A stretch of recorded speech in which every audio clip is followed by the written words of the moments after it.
So let's go straight over to our panel. On the left side of the fence, we're going to extend a warm welcome to the founder of Chain, Hera Hussain. Welcome, Hera. Thanks for having me. And also we're going to be joined by a political commentator and founder of Conservatives Against Racism, Albie Amankona. Hello, Albie.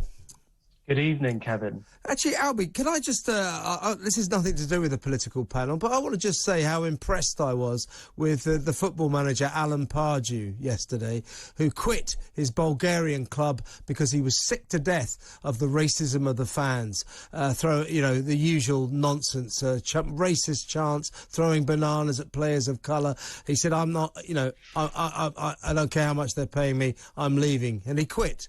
A good moment, I thought, for football. I think that's an excellent moment for football. Sadly, we do still see a lot of racism, especially in Eastern European football teams, but also here at home, as we saw after the 2020 Euro final last year. But it is getting better, and every little helps. So my congratulations to that football manager, and we can stamp out racism in football. I believe in that, absolutely. And, of course, it is a lot worse in Eastern Europe. It's dreadful over there at times. Hopefully we're beginning to clean up our house at home. The sooner the better, of course. Now, let's get down to the political panel, and perhaps I'll go to you first, Hera. How much trouble is Boris in? Tobias Ellwood today said that he believes that many Tories are in denial about the depth of the Prime Minister's plight. We've still got the ramifications of the Sue Gray report. He's being investigated by the Parliamentary Standards Committee as to whether he misled the House of Commons over Partygate. He certainly is not home and dry, and we're hearing that those letters going into the 1922 committee are multiplying, and he could face a leadership challenge very soon. He's in trouble, isn't he?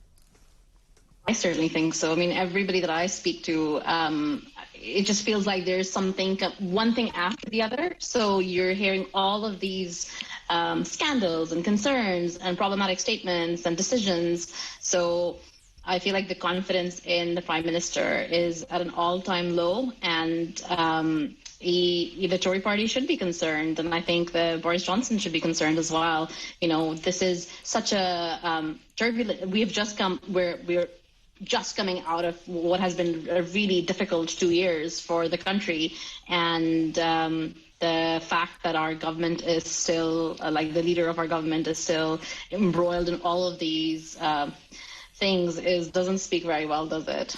No, it certainly doesn't. Albie, of course, Boris's opponents in his hour of need are not just Labour and SNP politicians and Lib Dems.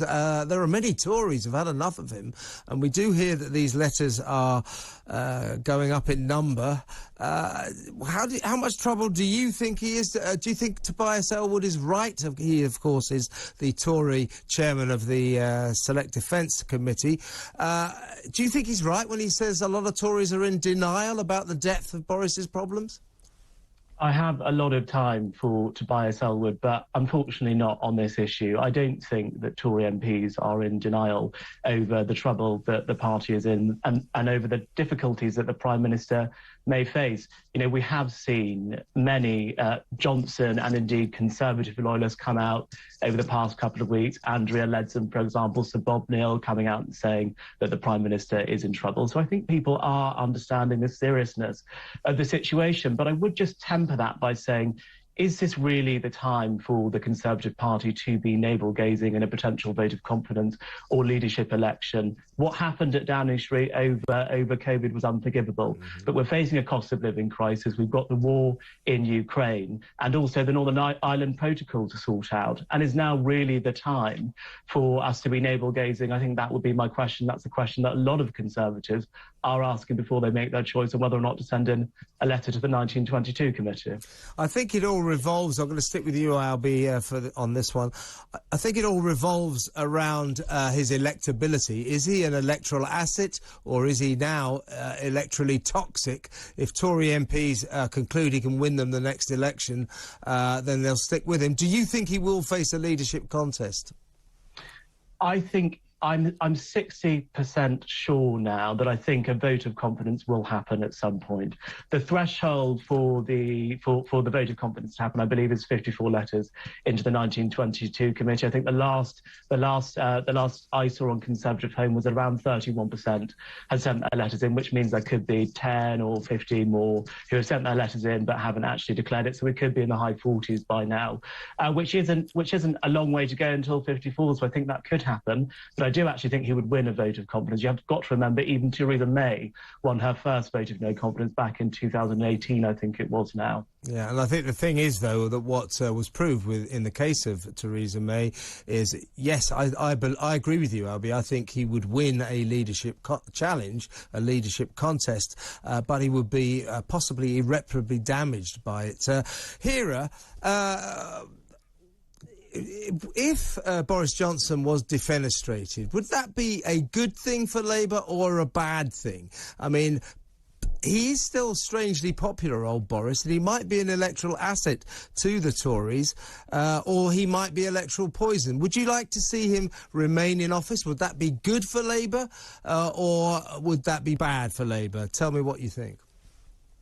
A great question. It's a tough one. I think that the Labour Party is still battling through its own challenges, isn't it? I think it's yes. still, I don't think it's not in the clear either. So I don't know how that affects them. But I think for the country, putting aside Labour, I think, what I hear about is that the country is in the strongest position it can be. And it just isn't, with Boris Johnson facing just a mountain of criticism, not just from within his own party, though that does count a lot when that happens, but just from everybody. So I think that, contrary to what Albie was saying, that I'm really interested in Albie's perspective, but the way I was thinking about it is that this is exactly the time where we need to have confidence in our leadership, and we don't. So it feels like the time is ripe to see what happens and what the Tory party does. I think it's a good moment in time for the Tory party to prove to its citizens whether, how seriously they take that lack of confidence that the public have. Of course, Keir Starmer has his own Partygate problems. There's that probe going on up in Durham. He said if the police find him guilty of breaking lockdown laws, he will resign. Let's hypothetically decide that he does have to resign. Who would you like to see take over? Oh, you've been asking me all the tough questions. That's what I'm here for. I don't think I can answer that. I feel so disillusioned with the certain parts of the Labour Party right now. I don't think I could. There's some really great people though, and I think that it would be interesting to see who come. I'm a big fan of Angela Rayner and a couple of the Northern MPs, and I think that it would be nice to have some Northern representation in the party. The problem with Angela Rayner, of course, is if Keir Starmer gets done for Partygate in Durham, so does she. She was there, despite the fact that at one point the Labour Party were denying that. Last point to you, Albie. Back with that Tobias Ellwood, he made an extraordinary suggestion yesterday, which was that we should rejoin the European single market to ease our way through the cost of living crisis. Please don't take that advice. No, I can't imagine anyone in the government or anyone in the Conservative Party will be taking that advice from Tobias Ellwood. Again, I've got a lot of time for Tobias Ellwood, but on that issue, by the way, me too. Again, I simply disagree with him. The UK voted to leave the European Union on the 23rd of June 2016. I think it was quite clear throughout the referendum and in the subsequent general elections that meant leaving the single market and leaving the customs union. I think it's high time that people on the Remain side of the argument got over it. And now if I could just flip the coin and ask you, if Keir Starmer did have to resign, would you like Keir Starmer to still be there when you come up to the next election? Or would you like him to be replaced? What would be better for the Tories? I don't really... sorry. Albie first. We're going to be very quick on this. Albie first, very quickly. I don't really have an opinion on who is the Labour leader, but clearly Keir Starmer isn't hitting all of the notes which he could be at the moment, given he's only 7 points ahead in the polls. And you like Keir Starmer to carry on, Hera, really quickly? Nope. No, you wouldn't. OK, interesting times. Thank you both very much. Excellent political panel. That's Hera Hussain, founder of Chain, and Albie Amankona, political commentator and founder of Conservatives Against Racism. Stay tuned. I'm Kevin O'Sullivan. This is TalkTV, live from the Talk Radio studios.